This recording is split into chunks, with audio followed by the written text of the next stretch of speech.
I think if you look at, well, clearly, deep pockets, long arms, New York, Hong Kong's the same. But again, it gets back to that theme of size, JP.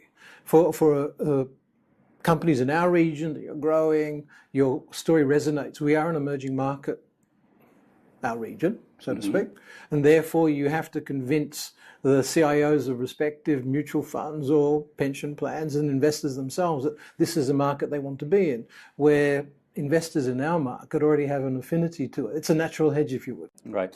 You mentioned a while ago before this interview that one of the things that is key to creating sustainable growth for your stock exchange is making sure that the companies contribute significant alpha or intrinsic growth that will then feed into that market.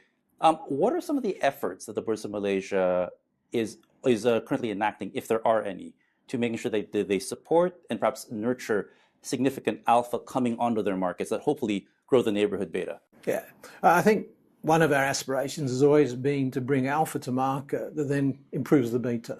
So there's probably two elements. One is active engagement, where we actually look at companies who are not listed, who we think have the potential to come to market and enhance the alpha, or bring their alpha, enhance the beta. So that's one body of work. The other piece is we have something PLCT, that's the acronym we use, but it's a PLC transformation program, which harks back to the days of the GLC transformation program for viewers who are perhaps a little bit older, where we seek to actually improve the performance of companies. And we have a program where we have approximately 200 companies involved in it, which represent some 80% of the market.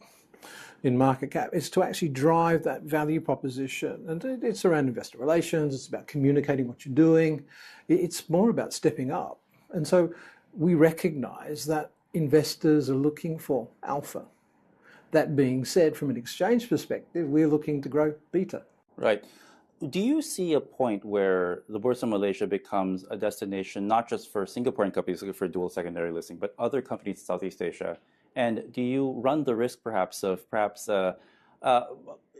stepping on the toes of some of your friendly counterparts, like the SGXs, like the PSEs, or like, say, the IDX, for instance? Is there a way where you can conversely also perhaps have a more collaborative or win-win solution for all the bourses in Southeast Asia, if that is a scenario? I mean, there's one view that we're friendly competitors, but actually we're not. Each market is quite specific to its investor base in many ways.